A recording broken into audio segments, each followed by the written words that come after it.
दोस्तों नमस्कार। Bharat Canada matter and Khalistani movements आजकल ये बात चर्चा का विषय बना हुआ है, लेकिन क्या है कारण और क्या है इसके पीछे की कहानी, आइए जानते हैं। ये कहानी शुरू हुई अभी कुछ ही दिनों पहले से। किसने शुरू की? कनाडा के जो प्रधानमंत्री है जस्टिन ट्रूडो। जस्टिन ट्रूडो का भारत पर इल्जाम लगाते हुए कहना है कि भारत ने उनके कनाडा के किसी सदस्य या किसी देशभक्त की हत्या करवा दी। सदस्य या देशभक्त, गौर करना इस बात पर। उनका सिर्फ मानना है, मतलब कन्फर्म नहीं, मतलब मानना है शक है भारत पर, और भारत पर नहीं, उनका सीधा इशारा प्रधानमंत्री नरेंद्र मोदी की ओर है। और उस कनाडाई शख्स की हत्या के बाद कनाडाई प्रधानमंत्री आंसू बहा रहे हैं, अफसोस जता रहे हैं और भारत पे इल्जाम लगा रहे हैं। चलिए आइए जानते हैं आखिर कौन है वो शख्स, कौन है वो महान इंसान जिसके लिए प्रधानमंत्री आंसू बहा रहे हैं और दूसरे देश पर इल्जाम लगा रहे हैं, और वो भी एक शक के आधार पर, बिना सबूत के। आज से करीबन 2-2.5 महीने पहले 18 जून 2023 को कनाडा के ब्रिटिश कोलंबिया में शाम के वक्त गुरुद्वारे के बाहर एक शख्स को अपने ट्रक पर चढ़ते हुए किसी बाइक सवारों ने भून डाला, जिसकी हत्या कर दी, और जिसका नाम था हरदीप सिंह निज्जार। और उसी की अफसोस में कनाडाई प्रधानमंत्री आंसू बहा रहे हैं और इल्जाम लगा रहे हैं। दरअसल कौन है ये हरदीप सिंह निज्जार?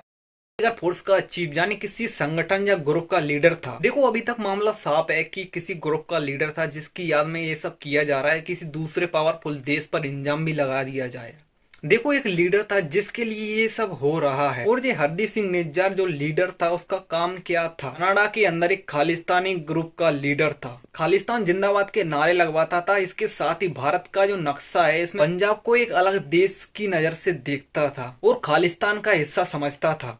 और आपको पता हो कि भारतीय दूतावास से भारत के झंडे को हटा दिया गया। यह ग्रुप इसी तरह का काम करते थे। और कनाडा के प्रधानमंत्री इस शख्स को लेकर इतने आंसू बहा रहे हैं, इतना ड्रामा कर रहे हैं, अपने देश का नागरिक बता रहे हैं, दरअसल वो उनके देश का था ही नहीं। और जैसा सुन के आप लोग हैरान हो गए होंगे कि ये उस देश का नागरिक ही नहीं था, तो उसके लिए इतना ड्रामा क्यों? आखिर क्या जरूरत है और क्या है वजह? हाँ, ऐसा कभी कभी होता है, जैसे जंग में और प्यार में सब चलता है, वैसे ही पॉलिटिक्स में सब चलता है। आखिर जब उस देश का था ही नहीं तो वो आया कहाँ से, और खालसा टाइगर फोर्स का लीडर कैसे बना? और आखिर कौन था कनाडाई हरदीप सिंह निज्जार? हरदीप सिंह का पंजाब पुलिस में रिकॉर्ड दर्ज है, और उस रिकॉर्ड के अनुसार हरदीप जलंधर में भार सिंहपुरा गाँव के रहने वाला था, जो की 1996 में कनाडा चला गया। जब वहाँ उसे जाने पर रोक दिया गया, तब हरदीप वापस गया एक फर्जी पासपोर्ट के साथ, जिसे कनाडा के ग्लोबल रिपोर्ट में बताया गया है कि हरदीप सिंह 10 फरवरी 1997 में रवि शर्मा नाम के पासपोर्ट कनाडा के अंदर एंटर किया। जब सन 1990 में उसका सच सामने आया तो उसने अपने मन मुताबिक एक दूसरी कहानी सुना दी कि भारत में पुलिस उन्हें काफी टॉर्चर करती थी और जान का भी खतरा बताया। और जब कनाडा ने इस चीज की जांच की तो उसे फर्जी बताया गया, और जहां से भी उसे खारिज कर दिया गया था, उसके दिमाग में आया कनाडा में रहने वाली भारतीय देश की लड़की से शादी कर ली। लेकिन बाद में पता चला कि वो शादी सिर्फ बहाना था। निज्जार को तो कनाडा देश की नागरिकता पाना था। जैसे तैसे करके कैसे भी हरदीप वहां से तो बच गया। आगे के उसने सरकार की नजरों में एक ईमानदारी का काम किया, जो कि था एक प्लम्बर का। प्लम्बर का तो बहाना था, लेकिन उसका मकसद कुछ और ही था। जब उसने प्लम्बर का काम करते हुए ये फैसला लिया कि एक अच्छी लाइफ जीनी है, तो वहाँ की सरकार ने उस पे से ध्यान हटाया। और जैसे ही बाद में उसे मौका मिला, गुरपतवंत सिंह पन्नू का सिख फॉर जस्टिस ज्वाइन किया। और जानते हो यह कौन सा संगठन था? यह वही संगठन था जिसमें भारत में बैन लगा हुआ था। और हरदीप यही नहीं रोका, इसके बाद में बब्बर खालसा इंटरनेशनल उसने ज्वाइन कर ली। इसके बाद भी हरदीप रुकने वाला नहीं था, और इनसे इंस्पायर होने के बाद में उसने अपने खुद का खालिस्तान टाइगर फोर्स नाम से ग्रुप बना लिया। और इतना ही नहीं, इसी के संगठन सिक्स फॉर जस्टिस पर इल्जाम है कि सन 2007 में लुधियाना में एक ब्लास्ट में 6 लोगों की जान चली गई। और इतना ही नहीं, राष्ट्रीय सिख संगठन रूलदास सिंह की हत्या करवा दी। पंजाब में कई हिंदू नेताओं की हत्या करवाई। इसका खुलासा हुआ एनआईए की 2018 की एक रिपोर्ट में। 2018 में एनआईए ने कहा कि पंजाब में कई सारी हत्याओं के पीछे इसी का हाथ है, और यही एक कारण था जिसके खिलाफ इस पर लुकआउट नोटिस जारी किया। जिसके बाद 2022 में एक हिंदू पुजारी की हत्या में इसी का हाथ था, जिसके बाद इस पर 10 लाख का इनाम रखा गया। और यही नहीं, इसके अलावा भी कई और बड़े कारण है। ये थी हरदीप सिंह निज्जार की कहानी, जिसका 2.5 महीने पहले अंत हो गया। जैसी कहानी वैसा अंत उसके किए का फलों से मिल गया। और इस 2.5 महीना पुरानी बात पर क्यों आंसू बहा रहे हैं कनाडा के प्रधानमंत्री? हाल ही में G20 का भारत अध्यक्ष था, जिसमें कनाडा के प्रधानमंत्री को इनवाइट किया गया, वो भी आए थे। और G20 के दौरान इस सम्मेलन में काफी कम दिखाई दिए, क्योंकि वो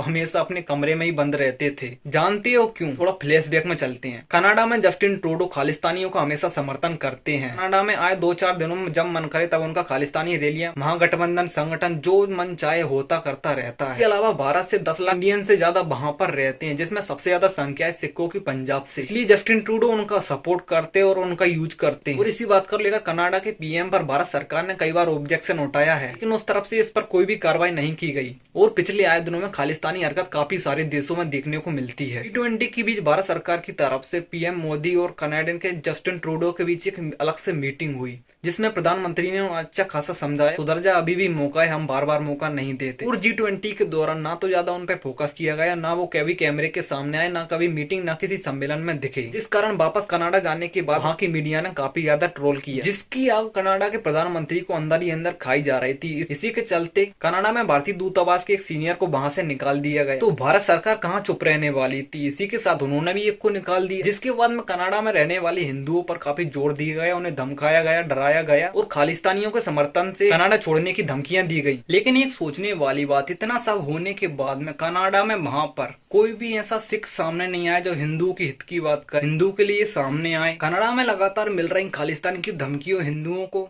इस बीच कोई भी समुदाय, संगठन या ग्रुप या फिर असली सिख सामने नहीं आए इसको रोकने के लिए। अगर वहाँ ये आले तो सोचो इसका असर जहाँ पर क्या पड़ेगा। नहीं, सोचने वाली बात है। आजकल खालिस्तान को लेकर एक आम आदमी का तो ठीक है, लेकिन जहाँ पे तो पंजाबी सिंगर शुभ गिल जो अपनी स्टोरी में पोस्ट करते हैं जिसमें हिंदुस्तान के नक्शे से पंजाब और कश्मीरी गायब कर देते हैं, एक आम इंसान का तो ठीक है, लेकिन इतने बड़े स्टार हिंदुस्तान में रह रहे लोगों को इस पर इसका क्या असर पड़ेगा। और आज के जमाने में आप लोग भी इतने समझदार होकर ऐसे लोगों को फॉलो करते हो जो हिंदुस्तान के टुकड़े करना चाहता है। खैर, उस स्टोरी के बाद में इंडियन क्रिकेटर विराट कोहली और हार्दिक पांड्या ने उन्हें अनफॉलो कर दिया। लेकिन बात ये नहीं है कि अनफॉलो कर दिए, जहाँ तो भारत के अंदर लोग और आजकल तो पॉलिटिक्स में भी शुभ गिल को देशभक्त बताया जा रहा है। वो भारत के नक्शे से पंजाब को और कश्मीर को ही गायब करता है। इस बीच अगर वो उसको देशभक्त बताया जा रहा है तो ये बताओ देशद्रोही और देश विरोधी किसे कहेंगे आप। और ये सब देखने के बाद तो एक बात तो समझ जाए, भारत के प्रधानमंत्री नरेंद्र मोदी इतना अच्छा प्रधानमंत्री होने के बाद भी उन्हें इस तरह से सिख समुदाय के लोग नफरत करते हैं, उन पर तरह तरह के इल्जाम लगाते हैं कि ये बेच दिया, वो बेच दिया। अब बताओ, जिस इन लोगों को जब देश की नहीं पड़ी है वो लोग ऐसा इल्जाम तो लगाएंगे ही ना। और जो लोग मोदी को सपोर्ट करते हैं उसको अंधभक्त बताते हैं। और अगर ये लोग अंधभक्त हैं तो देशभक्त कौन हुआ? शुभ गिल जो हिंदुस्तान के नक्शे से पंजाब को ही गायब कर दे। आगे आने वाले समय पर इस बात को लेकर, इस घटना को लेकर लोगों की भावनाओं, मन, लोगों के दिल पर गलत असर पड़ेगा। और क्या आप लोग भी ऐसा मामला देखने के बाद में जस्टिन ट्रूडो और उधर हरदीप सिंह को लेकर इतना सब जानने के बाद में उन लोगों को साथ दे रहे हो? क्या आप लोग भी इसी तरह देश के टुकड़े करना चाहते हो, या फिर भारत देश में सब लोग एक होकर रहना चाहते हो? देखो, राजनीति अपनी जगह, हम अपनी जगह। राजनीति में कोई किसी का नहीं होता, लेकिन इन सबको लेकर एक आम जनता पर सादा सिंपल तरीके से अपना निजी जीवन यापन करती है, उन पर काफी गहरा असर पड़ने वाला है। जिसके बाद में इसी तरह या तो देश को टूटने दो या फिर जोड़ने में थोड़ी मदद करो। ये सब आपके हाथ में है और ये कोई नेता नहीं करेगा, ये सब कर सकता है सिर्फ और सिर्फ आप लोग। देखो, आप लोग जहाँ भी रहते हो, जहाँ भी भारत देश के अंदर कहीं भी, सभी राज्यों में सिख जहाँ पर भी रहते हैं, उनके आसपास का माहौल देखो, आसपास के लोगों को देखो, वो लोग कैसे हैं, वहाँ पर कैसे रहते हैं, वो आपस में एक दूसरे से कितना प्यार करते हैं या फिर इस तरह प्यार मोहब्बत से रहते हैं। भारत जैसे महान देश में सिखों का मान सम्मान किया जाता है। आप लोग जैसा भी सोचते हो, अपने मन से गलत भावनाओं को निकालो। भारत देश में गुरु गोविंद सिंह जयंती हो या फिर दिसंबर में क्रिसमस के वक्त 4 साहिबजादों के लेकर, जरा सोचने वाली बात है, गौर करना इस बात पर। ट्रूडो, जस्टिन जैसे इन लोगों के कारण, इनके आपसी बैर के कारण और इनके अपने फायदे के कारण हम लोगों पे इसका गलत असर पड़ेगा। और रही बात आपस में आम आदमी की, जो सिंपल तरीके से अपना जीवन यापन करते हैं, इनसे अगर मिलजुल कर रहना है तो एक हाथ से ताली नहीं बजेगी। हमको एक दूसरे पर ही निर्भर रहते हैं, ये तो आप लोग भी जानते हो। देखो, आखिर में मैं बस इतना कहूंगा, जिसको जो सोचना हो, जैसा सोचना हो सोचो, लेकिन जरा सोचो, जिस जगह हमने जन्म लिया वहीं पे अपना बचपन बीता, बड़े हुए तो क्या हुए, क्या हम अपना बचपन भुला सकते हैं? क्या हम अपनी जन्मभूमि को ठुकरा सकते हैं? क्या हम अपने देश के प्रति नफरत की भावना रखकर उसके टुकड़े होने दे सकते हैं? दोस्तों, मैं बस इतना ही कहूंगा, आगे आपकी मर्जी। दोस्तों यार, अगर वीडियो अच्छा लगा हो तो लाइक करना, छोटा सा चैनल है अपना, इसे सब्सक्राइब करना। वीडियो देखने के लिए बहुत बहुत धन्यवाद।